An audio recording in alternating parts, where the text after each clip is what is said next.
What's happening, everybody? Tuesday night here on Divots and Pivots, brought to you as always. We're here on That Sports Podcast Network and audio versions on Golfer Gang Network. Shout out to them as always for all the support they give the show and have always given the show. And also brought to you by acornhills.com, acornhillsco.com, I should say. Use discount code DIVPIV, DIVPIV 15 for 15% off your next order. And join the Founders Club. We can talk about more of the Founders Club later. I'll say that at the end of the show because Keith looks like he's rip-roaring ready to go here. Keith, how are you this evening? Welcome in for another beautiful Tuesday. I'm doing okay. It's been one of those weeks. I have had a little bit of a stomach bug. So if you're wondering why I'm standing up, still trying to get comfortable. I am definitely on the mend. And I don't want to go total diva on you, but if I'm going to be a co-host, I'm going to need to. You get all that cool stuff in the intro. I need to at least see my face somewhere. Oh, you will. We gotta definitely get that in there. It's going to happen. Just messing with you, man. No, but you are not wrong. You are not wrong. So we do have to make that work. So you'll be on the lookout, everyone, for a new intro coming soon. We'll get that working for you. Let's get into some of the news, though, coming out of this past week.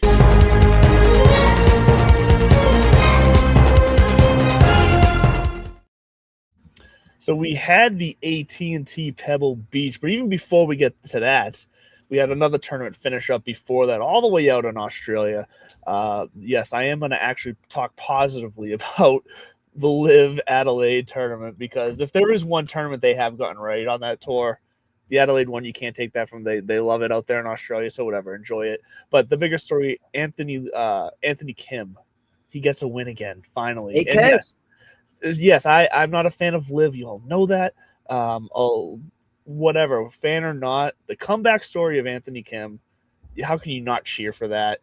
He shot up, I think, 600 points in the world rankings just based off of that win alone, and now that Liv's getting points. So huge for him. Were you watching that at all? I mean, I wasn't watching it myself. I saw the notifications when it happened, and then I tuned into reading up on it. But did you were you paying attention? Did you even know he was up to win coming in the morning? I mean, I follow Live, not gonna lie, rarely ever do I watch events, but in fairness to me, I don't ever know what channel it's on either. But yeah, more than anything, I was shocked because I saw what happened with John Rahm on the third round on the 18th hole. It was all over, Twitter/X, and just Bryson DeChambeau, man. I am such a big Bryson fan. I know a lot of people hate him. I think he's awesome. His face when he realized where Rahm got to drop his tee shot was just like, what? And it just made my day. But it was funny. There was so much being talked about DeChambeau and Rahm, and this is what Live Golf's all about. And don't get me wrong, you're gonna put Rahm and DeChambeau going, toe to toe anywhere, I'll watch. Yeah, they rightfully really hyped that up leading into it. And then, but wait, Anthony Kim wins, and I wish he would be more honest about what his insurance, what was he paid to not play golf for all that time, because that's the only thing that prevents me from being all in on this comeback. Is it does feel a little bit like he just took the money and ran. And I'm not saying that he was not injured. Obviously he was. Anybody who plays golf at, any kind of level knows they love the game. So they want to be out there. Don't get me wrong, but it's the one piece of the puzzle that I haven't heard. I don't know if you have, but I just know that he could not play because of an insurance policy he had taken out when he was very young. He got injured, and I'm assuming Liv ended up not only, paying or matching that insurance number, but probably exceeding it. I'm very happy for him, but I just wish he would be more honest about what that's all been about, just more about what it felt like to be one of the best golfers in the world and kind of have it all taken away and doing something that I think a lot of people would do in that situation, right? Like if you're guaranteed, I don't know, 50 million, whatever it is. But the deal is you cannot play professional golf because you're injured, right? Like, you can't go at it full Borg anymore and make a living, I probably would do the same thing. That fascinates me. And I feel like he has not done a good enough job, and neither has the Live Tour, of explaining what the hell happened for 2 decades. Because for people who are young and not old like me and you, he was that dude, man. Like Anthony Kim was the guy. He was definitely one of the top 5 golfers in the world. The closest thing to Tiger, and what I mean in that sense is not his abilities, but just he had it around him. Yeah, people knew what he was capable of, and they were excited for it. Yeah, he had the charisma, I guess would be. There were so many golfers back in the day were robots, and like Tiger, it was like, whoa, who is this guy? Yep. And I'm very happy for him, though. I hope that he gets to play in some majors. And I'll go ahead and say that I took some jabs. I didn't put anything like that on social media or whatever, but when he was shooting like 80s and stuff, we were laughing in text groups and stuff. And yeah, Keith, how many tournaments have you won on any professional tour? That's 0. But as the professionals on the radio, seriously, man, it's awesome. As the professionals on the radio say, we have a show to do today.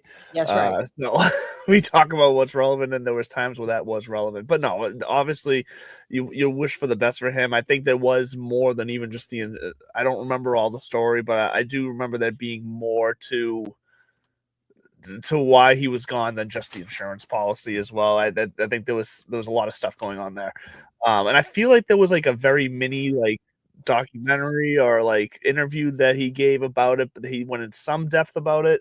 I'd have to dig that back up though, honestly. But yeah, if we could see Anthony Kim, I think Anthony Kim would be welcomed back if he got an invite to one of the majors. I think the fan base would welcome him back, because like you said, our generation, we remember him, and hell, I think he was even in one of the Tiger Woods games. He was. I think he was in a couple actually. Yeah, I know he was close with Tiger, and I know there's that famous video of Tiger calling him, and so yeah, it's exciting stuff there.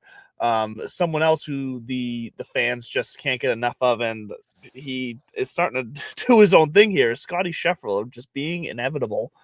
Goes out. I jokingly texted you on Thursday. It was like, oh, he went out and did another bad round. Like, is he going to be able to do it again? And then lo and behold, he ends his round on Sunday tied for the lead. And then only loses by, I think it was 1 or 2 strokes. I forget what the final, I think it was 2, but either way, with the way he played on Thursday, Scotty Scheffler, even in a small event like this, a smaller field event like AT&T was, probably would have been counted out by just about everybody. And he comes back and just shoots. His front 9 on Sunday was unreal. The guy is just unstoppable. First round with 3 eagles in a round, which pretty impressive, obviously. As the biggest Tiger Woods mark in the world, I immediately had flashbacks as he was making his charge of Tiger's huge come from behind victory. His was actually on a Monday, which I'll never forget. I was actually working in the golf business at that time while going to school, and we had the tournament on, and that's when Tiger famously, I think it was the 14th, he holed out with a wedge and ended up erasing a 7-shot lead throughout the 2-day Sunday, which went into Monday to come back and win the AT&T. And I got to admit, it did feel like when he eagled 18, okay. I have 2 things, though, about this that, it's not all, what is it, ifs and buts and candies and nuts. But the first is, this better not turn into a Rory situation where we consistently see him start off slow.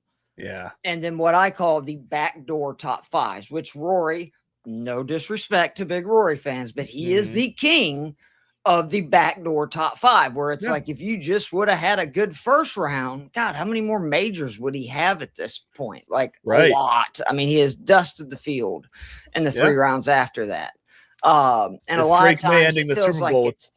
And a lot of times it feels like it's after the event is over, right, is when he really makes his charge. And that's kind of the way it felt the last 2 rounds. Again, Scheffler, to his credit, by eagling 18, felt like maybe, even there were so many holes left, and the wind was really picking up. Yeah. The other thing that I got to admit, though, that you brought this up last week, and I'm not saying that you're wrong, because I was starting to think that as well, This does prove, though, none of those guys are really scared of Scotty, because that would have been the ultimate time to see all those names in front of him pull like an 86 Masters deal with Jack, where, yes, Jack had that amazing round, but what is not really talked about anymore is 4 or 5 of the best players in the world, including Greg Norman, just absolutely threw up all over themselves because Jack Nicklaus came charging back, right? And it did feel like Scheffler was reaching that point. I agreed with you last week, but we're not there yet. Yeah, we're not. I mean, it's just period. Like, and kudos to Morikawa. And there were a lot of guys that, like, down the stretch, they didn't buckle just because Scotty played a phenomenal round. And I don't know what's up with his game, though, because he's normally so consistent, and he seems to be making a lot of, like, just bad bogeys and stuff. Like Sunday, I'll give him the wind and stuff was crazy.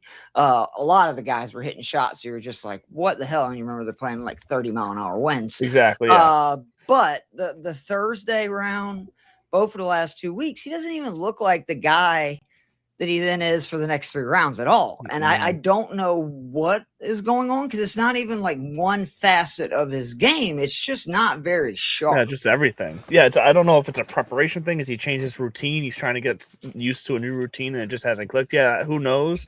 Only he knows, but I doubt he's going to be telling us about it. It's just not who Scotty is. So, it is still fun to watch him climb. So it's exciting to watch him charge the leaderboard. And like he cares. Like, you can see it. That's my big thing, is like, he was so jacked when he stuffed it on 18, which, by the way, that's 2 of the greatest shots you'll ever see. Oh, it's amazing in that situation. Like, that drive was a laser, and then when he hit like a freaking wedge into it, I mean, because that was just dead downwind. Yeah, and that's where I love the ball tracking, because you could see how low, he flighted that shot, and it still was just like a freaking rocket.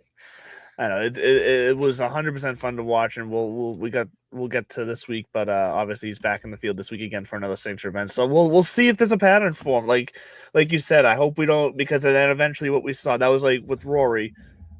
When we started seeing that, then that was kind of the start to his little bubble there, where he wasn't really playing all that good. Like, are we gonna see a little valley here for Scotty that this is gonna lead into? We'll see. We'll see how he handles this adversity. Winning is really hard. Winning is very hard, and he did it way too many times last year.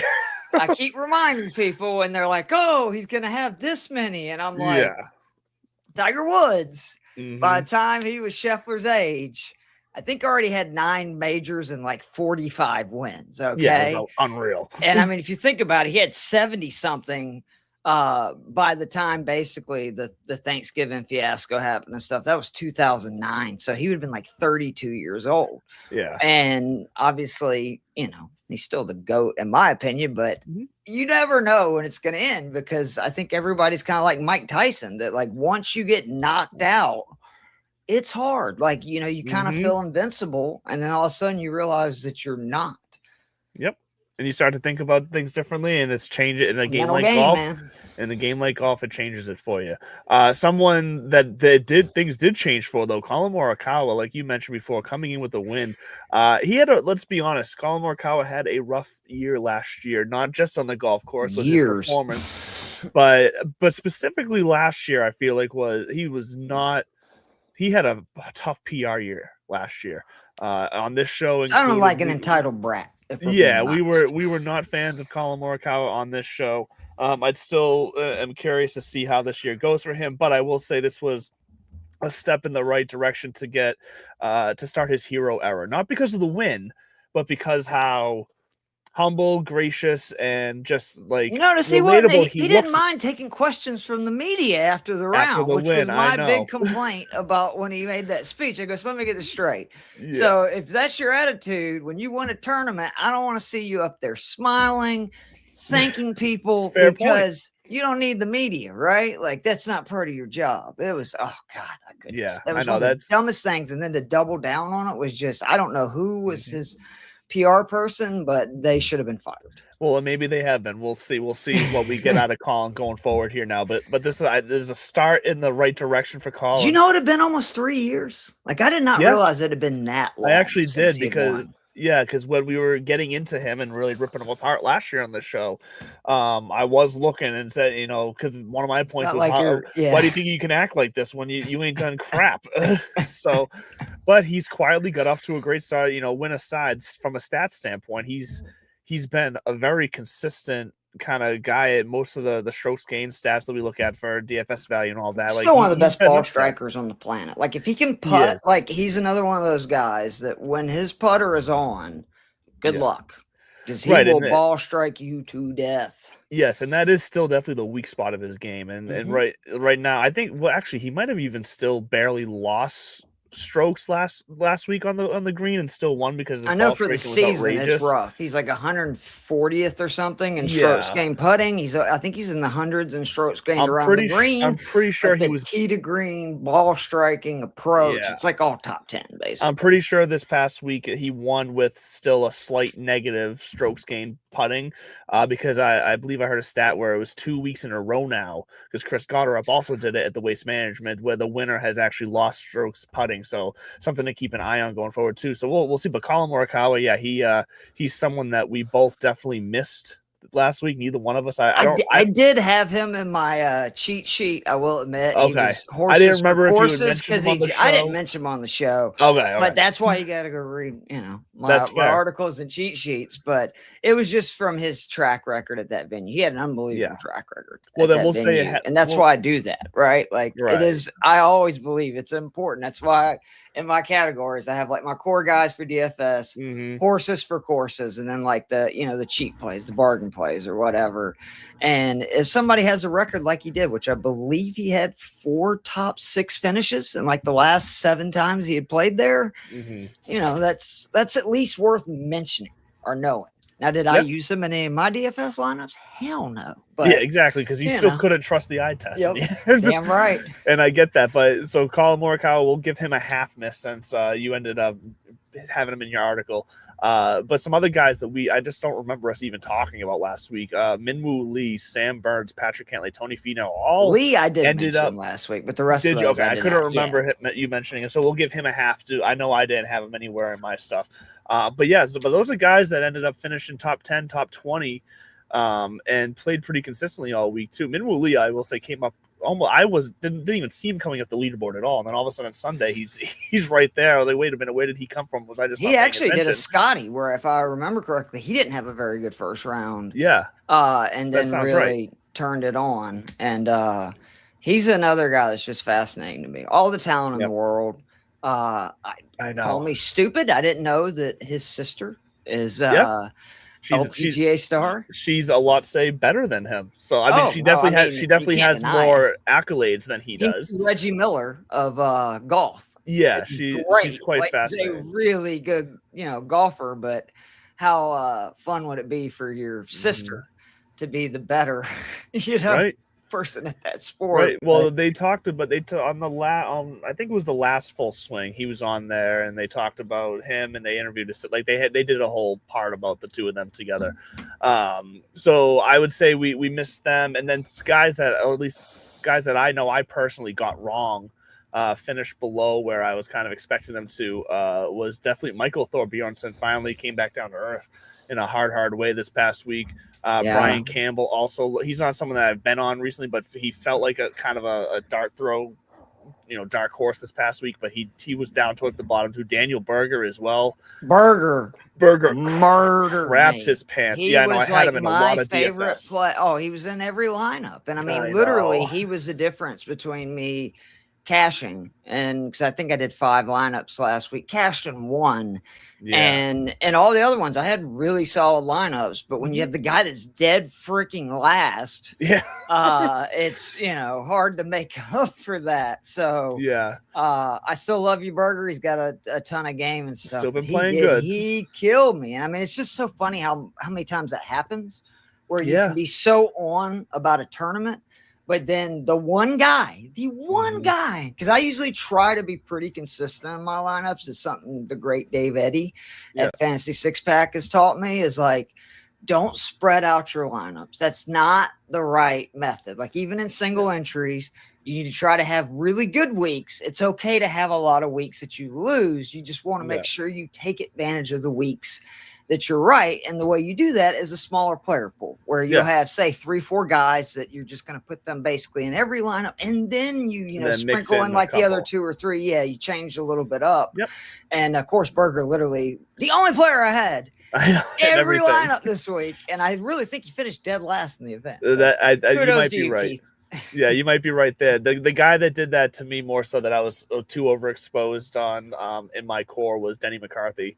I think he finished 58th or something like that. Like, yeah, so that one wasn't pretty. Not a good thing for Denny. And no, not very many people predicting that it was gonna. It was so weird too because it was like I didn't expect it to be as low as it was. Conditions ever.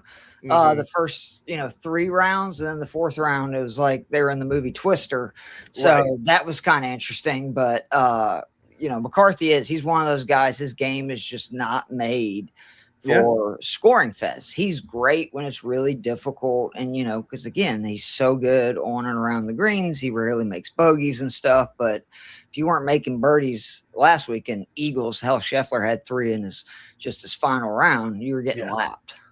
Yeah, it's true. And so those are the guys that I felt like we got wrong. I will say Denny McCarthy was the only guy in my core that sucked, though. The rest of my core your plays were good last week. My core actually smashed last week. So I felt good about Ricky Fowler, Tommy Fleetwood, Sammy Valimaki.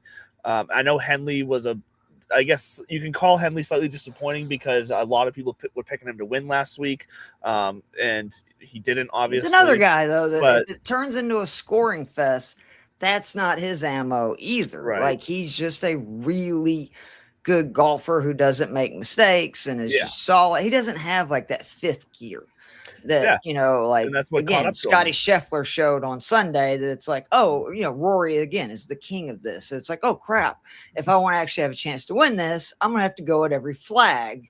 And those guys can really do something when they do. Henley, McCarthy, they just don't have that game. And that's what's great about golf, though, is that's the kind of golfer I was. I've won, like 4 club championships at my club. I'm not saying I'm like this incredible stick or whatever, but that's my game. As I always tell people, I just want to be around par after the 36 holes and see what's happened.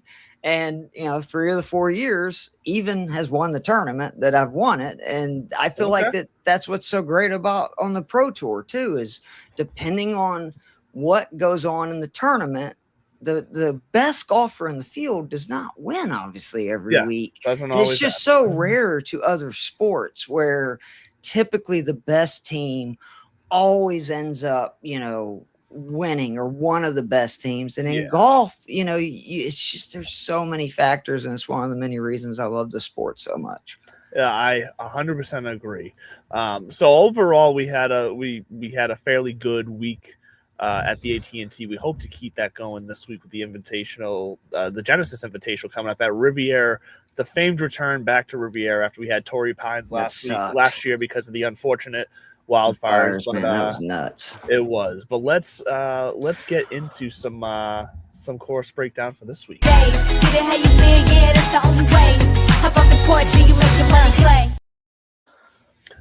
We'll get into that because with this, like I said, at Riviera we have one of the famed courses. It is a signature event this week, but not quite the same as the AT&T this past week.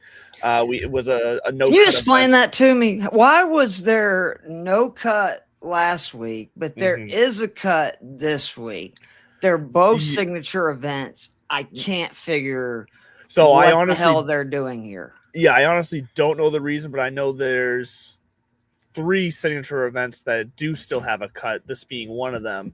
And it's a small cut. It's 50 players and ties. Oh, but here's the caveat here. It's 50 players and ties or within plus 10 strokes off the lead. So it's like going back to the old major. Was it Augusta that used to do one of the majors? Was the only one that used to do that. Where it I don't think it was Augusta. 50 and ties, and then within I want to say it was the PGA. I feel like it was the PGA, but I could be wrong. Either way, though, there's a chance that only like a handful of guys get cut this week, basically, because the field is 72 players, cut at 50. So we'll see. It's probably not going to be a very big cut. So the defending champ, Hideki Matsuyama, but once again, last year at Torrey Pines, this year back at Riviera.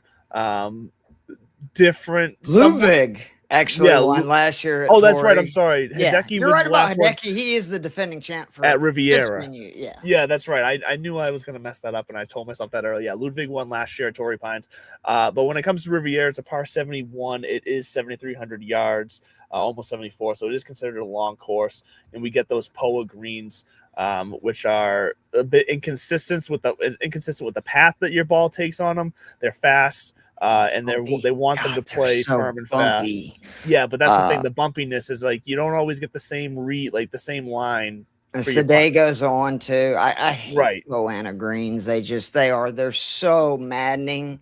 Because you just seriously it's one of the, because with HD and everything, you can see it on TV. Right. These guys putt better than anybody in the world. So you see their ball normally, right? Like it's just end over end over end, to where if you go watch us, it's bouncing all over the freaking place. Sure. On these greens, their ball is bouncing all over the place. And it's why this is a venue, one of the toughest on tour to make putts from 15 feet and within. No surprise, 4 of the 5 hardest golf courses to make putts within 15 feet are all Poana greens. So yeah, that's not a shocker there. Yeah. So again, it's just they have to do it for the weather and stuff out there. It's too cool for Bermuda greens. It's too warm for most of the time for bent, and you get Poana. Yeah, so it does make sense. They are large greens too. What is a somewhat of a saving grace here that makes it accessible for the players is that the rough is not really an issue. It's a shorter rough, 2 inches, I believe, is what the rough is going to be grown at. It's that tricky. What is it? Kakua or whatever that? Kakuya, I think. Yeah, but so yeah, the ball definitely flies out of it. Interesting sometimes, a lot of jumpers, but the issue here isn't necessarily you can scramble out of the rough here. Like that's not necessarily the problem with Riviera. What I've learned within the past is that, and why off the tee is going to be one of my stats this week, even though rough's not the issue, it's the angles. If you misplace if you set your second shot up wrong on this course, that's where it's going to bite you. You're not going to have a look at the hole. You're not going to be able to get up in the green in regulation. And it's not so much about hitting the fairway. It's about putting your drive in the spot that makes sense strategically. So I believe the first couple holes, like holes 1 through 4, are fairly gettable. They're not the ones the easiest hole on tour. I mean, it is a low layup. Like it's a 500-yard par 5 for these guys downhill. And that's how they're starting. I love it. This is such a cool course though, because you have that. It is. You have a par 3 that's 200 freaking yards with a 2-tier green, and oh, by the way, a bunker right in the middle of it. And then now you have, what is it? I think it's the 15th hole, thanks to guys like Victor Hovland, these freaking maniacs. And now they're just pounding it down the 17th fairway because it's a tight dog leg right. And they're just like, screw it, I'm just going to hit it over in the other fairway. That's right. Yeah. And you mentioned the bunkers. Like there's not a ton of bunkers on this course, but the ones that are on the course are tough. They're between their depth. Have you ever seen anything like that? Where it's it's literally, like, I'm not kidding people. Like you can bring it up on Google or whatever. The bunker is in the middle of the green. The green goes around the bunker. It is wild. It's a very unique setup there. So there's a lot of unique parts about this course, which makes it interesting to watch if you enjoy the game like us, because it's, like I said, it's set up to be strategic. You can't just bomb away and fly it in. You got to place your ball correctly. You got to hit good shots. You got to hit different shots. That's what's fun for Riviera to watch for me. So I like that. So that's why when it came to my key stat, I said off the tees one, once again, not exactly driving accuracy, but really about what your next shot looks like. Strokes gained approach, because once again, like you said, the putting is tough here, so you want to get as close as possible. Fairway proximity approach is 175 and higher, because with the guys playing more strategic, it is a long course. Even if they're hitting driver, they're going to be left with some long approach shots around the green as well for those missed greens. And then strokes gained total seems to just that's more of a just kind of stat history stat.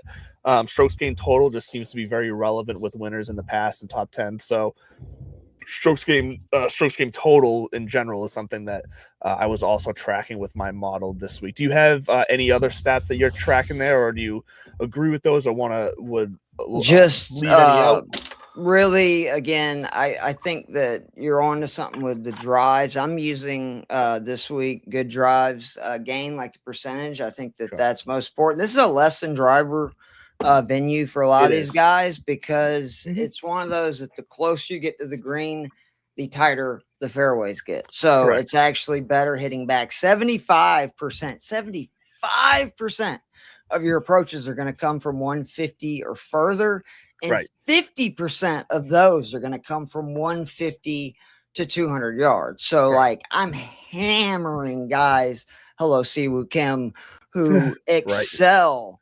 And that's what's great. Again, the PGA Tour has done such a great job with offering so much of their stats and stuff for free. You can go on PGA Tour Mhm. and just search the player's name, go under stats. It literally tells you where they rank amongst Yep. everybody on tour from all these different yardages and stuff. But for me, I really looked at the guys that excel from 150 to 200. And then again, I think you're really onto something with the scrambling. Like this is a Mhm. venue, guys are going to miss a lot of greens and they're going to miss a lot of fairways. Like that's just the way Right. it is. Well, what happens when you miss fairways and greens?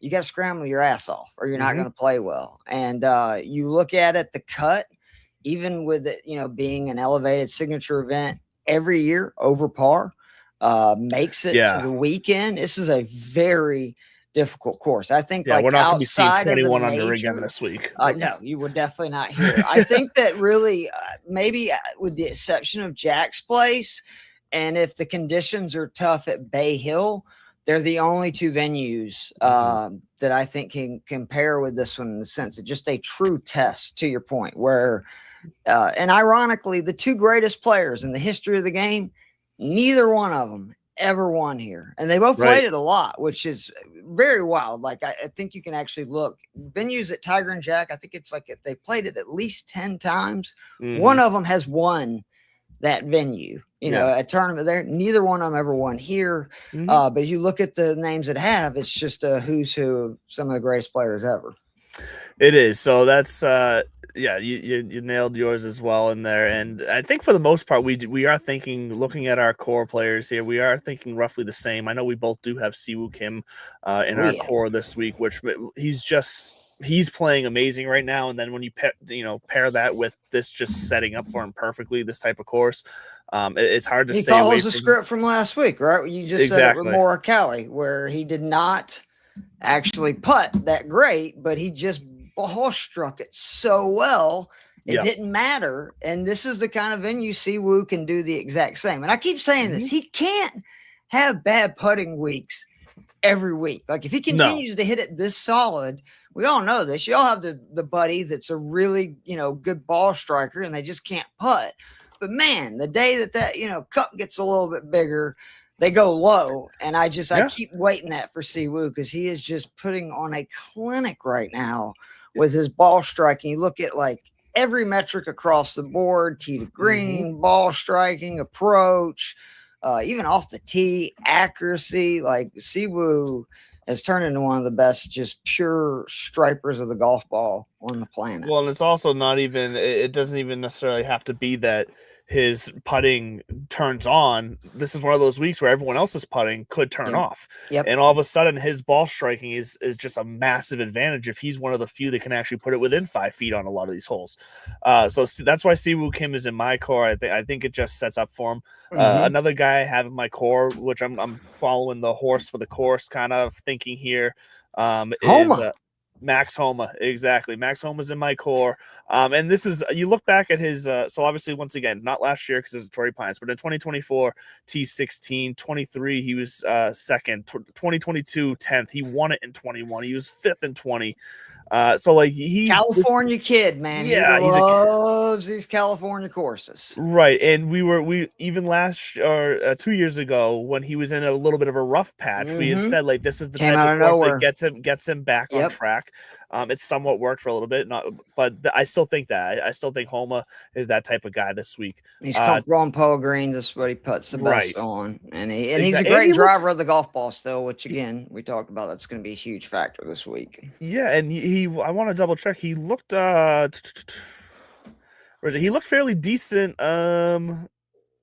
Oh no, sorry. He finished T66 in the end at the Waste Management. He was looking okay there, honestly, but before being cut at the Farmers Insurance, he did finish T27 at the MX.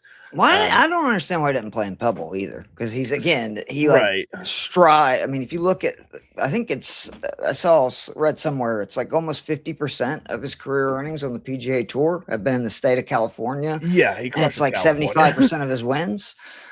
So I'm always shocked when he might have just been setting up for this week. Maybe. Yeah. He might have just been setting himself up for this week, which is a good reason to be on him if that is the case. Two guys who were just playing too good to ignore right now. We were on Tommy Fleetwood last week. I'm going to be on him again this week. If there's a guy that I'm going to pay above 10 grand for on DK this week, it's him. So he's just looking good. He's loving that no sponsorship swag. He's owning that. I think he feels free. So we'll ride that wave a little bit more. And then Akshay Bhatia is just playing amazing golf right now. Another guy who has success in California.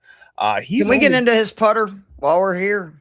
What are your thoughts? Like I was gonna bring it up, but then I was like, you know what, the story didn't end up being as big as I thought it could become. Like someone on social media basically called him out for cheating, that he was anchoring his putter on Sunday. He is, and everybody does, and it's why it's a stupid rule, because it says you can't like know for sure if he's anchoring it to his body. But of course, anybody who is because he's like you are like he's got because the thing is, yes, the club itself is not touching probably his chest, but his fist sure is, and his fist is right there at the top of the shaft. So like, what's the difference? It's pretty much the same. It's a stupid rule. So yes, I agree. So that's why that was another reason why I was like, So I was just curious what your thoughts were on it. Yeah, no, I'm with you there. But Akshay has been playing fantastic golf right now.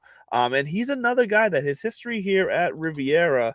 Let me remind myself, he actually hasn't played here before. That's right. He was the one guy who hasn't played here before, but his great long iron player. If the wind picks up, we know he's a great player in windy conditions. And he's now this is a venue like him and Cootie were the two guys that have never played this venue that I would be very surprised if they don't enjoy this venue.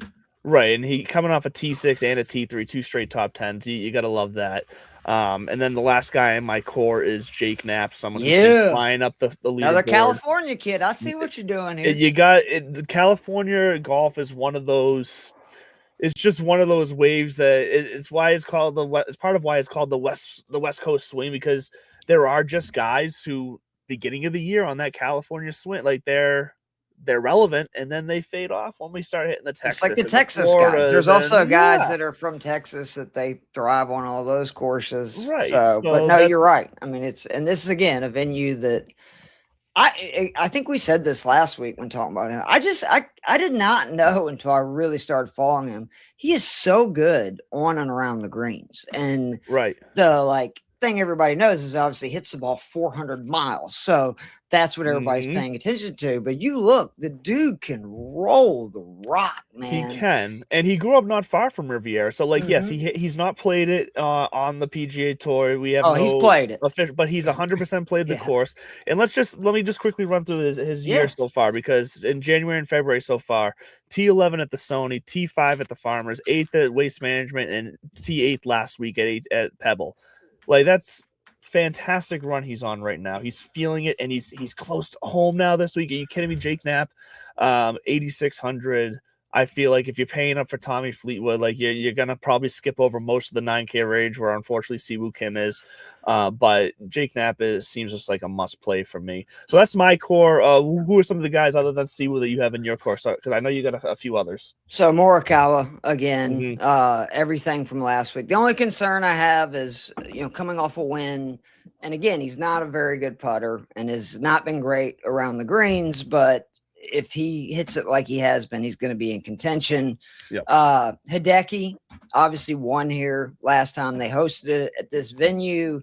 And then Harris English, go Dogs. A guy, again, who is just great track record here, ball striker. He is one of those cheat codes that when you're playing a major or any difficult venue and you're trying to save money, just throw Harris English in there. He always thrives on difficult golf. Kind of what I was talking about with Russell Henley, like one of those guys that he doesn't have that gear where he's going to go out and shoot 25 under on any venue. But when that court or, number is going to be closer to par and say the winning score is like 10 under or less, he'll be right there. I do think, though, that it's, as I keep saying, if Scheffler's going to keep doing what he's been doing, and we're now at 18 events that he has not finished worse than 8th, you have to find ways to build Scheffler lineups, especially in cash games. So this week I've got Scheffler, and I think there's actually a really good, possibility. There's a ton of guys, 7,500 and cheaper, but I'm going with Robert McIntyre as the second guy. He's another guy that he's never played here, but everything about this course screams Robert McIntyre. He plays difficult courses very well. He's an elite iron player from 150, 200. Nobody just about on the planet is better scrambling than he is. So, I love him here. Pearson Coody, I was talking about it. Again, this is John. I think it's Houseborough is how you say his name, PGA touts. He's the best. He always does in his articles, the players that are top 10 in this main category in the field, top 10 in this main category. Coody was just bam, bam, bam. He's, an approach, scrambling at difficult venues, putting on Poana greens, good drives gained. So, I just think similar to Biate, he's going to play very well. And then I'm going back to Rio, man. Rio is just on a heater. He's actually putting, for him, pretty good because normally he just gives up a ton of strokes on the green. He's been close to being even with the field, which if he's going to do that, he's going to be just fine. And the other two guys, hello, Tony Finau. It's good to have I'm you glad back, you mentioned buddy. him. Got I almost put him in my core. Record at this venue, man. He's got 2 runner-up finishes here. Yep. I believe overall he's got 5 top 20s. This is a course that, is tailor-made to his game. And if you watched, like I know you did, last week, starting to look a little bit more like the Tony Finau we all know and love. And then Tom Hoge at 6,300 is stealing people. He is in my cash core and my article, meaning these, again, are the guys that basically I'm putting them in and then figuring everything out. He's 6,300. You can basically everything I said about Harris English, same thing with him. He is somebody that really excels on difficult courses, really excels at courses that are, ball striking is the key. And at 6,300, man, it's like stealing. He did it last week. He'll do it again this week. He is another guy that plays very well on this West Coast.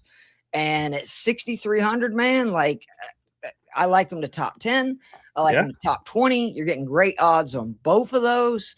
And again, at 6,300, he's just, to me, especially if you're going to put Scheffler in, that is one of the easiest ways to offset. That's 20,600 for Scheffler and Hoge. And now you're looking at it like you have 2 $10,000 guys in your lineup instead of a $14,000 and a $6,000. And I'm serious. I feel almost as confident as Hoge as I do any of the guys in the 10K range of at least making the cut and finishing top 20. Because again, this is a venue. There's going to be some big names that miss the cut. I promise you. There always is. Right. A couple other guys just that I'm going to sprinkle into my pool as kind of long dart, not long darts, but long darts. I love long darts. It's one of my favorite. Long shots, or just guys to kind of keep your eye on this week. Aaron Rye is someone to keep an eye on. Excellent from 150 to 200. To your point. Jason Day is another guy who likes the California. Ninth place finishes at this event. Yep, and by that I mean in 2024-23, last 2 times. Right, yeah. And then Sepp Straka, someone who maybe is starting to find his groove for the season so far. We'll see if he can keep that going. So just a couple guys that I'm going to sprinkle. Like I said, I have I think my total player pool outside of my core, I probably have another maybe 10 guys outside of my core that I'm just going to. How many lineups? I've never even talked to you about this. How many you do each week? I usually do anywhere between 15 to 20. Oh wow! But I play 10 cents or 25 cent match because I like the thrill of how many guys can I get right. I'm not just curious because I'm not doing it to make money or if I do money, 3 to 5 lineups each week, depending how the season has gone and also how my finances are at that moment in time. I do nothing but single entries. That's it. Straight up single entry that cash used to be what I lineups. did. And That I used to be what try to did, yeah. do my bread and butter, the 12, 33, 50. And when I'm having a good year, like I did 2 years ago, I'll do a good bit of the $100 single entries as well. Sure. But those things, man, they can hurt. Like I had a stretch last year where I had a very, very good 2024. I got cocky. And next thing you know, you lose like $1,200. You know what I'm saying? In a month. Yeah, and you're like, oh, damn. And you're going, man, that was dumb. So, revisionist gamble history, I think is what responsibly, it's people. called. Yeah, so that's I hear you. I mean, I've not quite lost that much, but but I understand. Hey, man. Like you get sucked in, Shoot. you can happen. Well, look, I think that's gonna do it for us. I think we're set up for Riviera. It's gonna be an exciting week of golf. We're really entering kind of a fun turn into the season here, and it's gonna be a fun roller coaster ride as we continue. Players, Augusta, I can smell the azaleas, and I can't wait. So yeah, that'll do it for us tonight. Catch us every Tuesday here, 8:00 on That Sports Podcast Network, and then on all of your podcast listening platforms on Wednesday mornings. Shout out Golfer Gang Network for setting that up with us. But I'm Andrew LeDuc. This is Keith Fleming, and we will see you next week with maybe a new intro to include Keith in.